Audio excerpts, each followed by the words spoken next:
afternoon. My name is StromHunter. My roots originate from Bay Mills and Grand and Little Traverse in Michigan. I'm Anishinaabe, and I'm going to discuss the poor quality of homes and housing conditions as related to the tuberculosis epidemics that we see not only in the northern provinces, but primarily I'm going to focus in Nunavut because I spent some time there.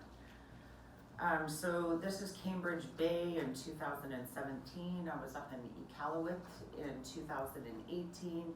I've been up to Pond Inlet and seen very similar poor conditions and just astonishing at living in Frobisher Bay in a shack. And I'll give you a couple of more pictures of that.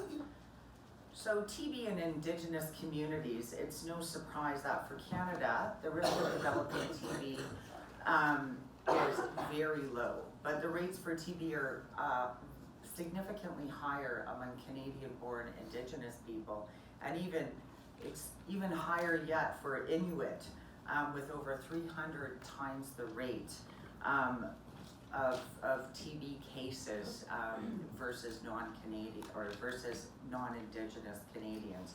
And the TB rate is over 50 times higher for Indigenous people compared to non-Indigenous Canadian-born. So here is just showing the spread of TB. When I first went up there, I didn't realize that I needed to get checked for TB when I was up there, and then when I came back again, I had a number of students in the classroom that had inactive TB that were on medication for it, and this is at least half of my students either were living in a home where people had either active or inactive TB, or they themselves had inactive TB. So factors that increase the TB and the chance of developing it is close contact with people living with untreated, active TB, overcrowded, poor ventilated homes. So I have three pictures up here. So one is from 2010. The picture in the middle is from 2017. And the picture on the end when Justin Trudeau went up to Iqaluit is 2019. And as we can see, nothing has really changed in 9 years, despite the fact that we have known this information for a long time, which is significantly alarming because we know that in order to address the TB epidemic, we need to address one of the key factors that is creating a platform for the TB not to be controlled. So in Iqaluit in 2018, when I was up there, in the top right, so this is Frobisher Bay, and these are shacks that families live in. So in some of the shacks, you would have a mother and a father, and you would have 5 young children living in a shack. There's no insulation. The picture in the bottom over here, where the snow is the individual. There's 3 people living in that tent, and so they packed up the snow to give it like an igloo effect to provide some insulation. But you couldn't even stand up in there. The picture in the middle, a man went and picked up rummaged materials and gathered them together and created the inside space of the shack. And then over here is one of my students.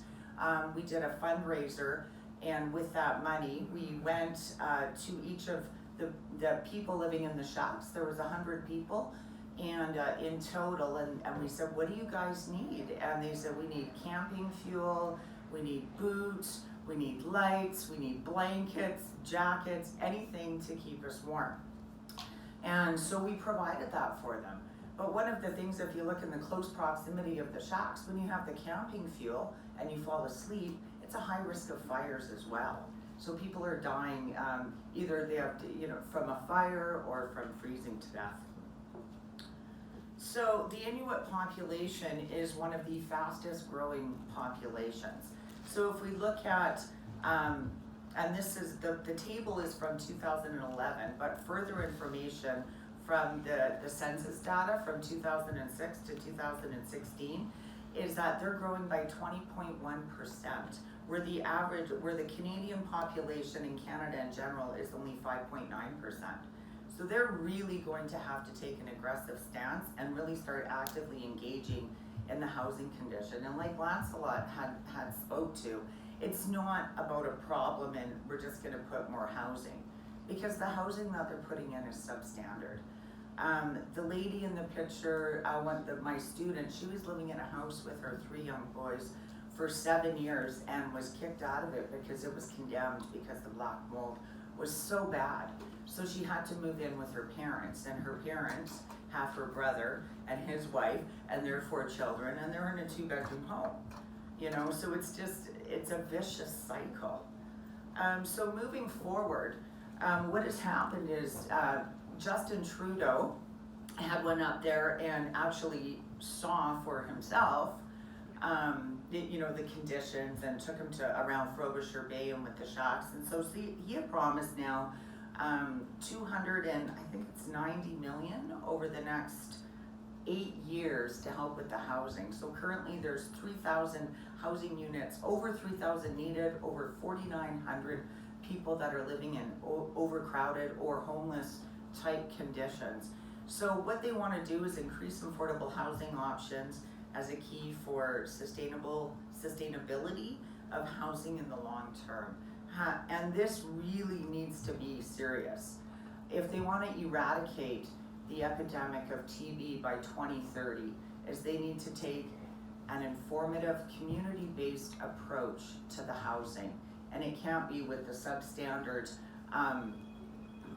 supplies that they're doing. And I recognize that there's barriers when you're in isolated geographical locations.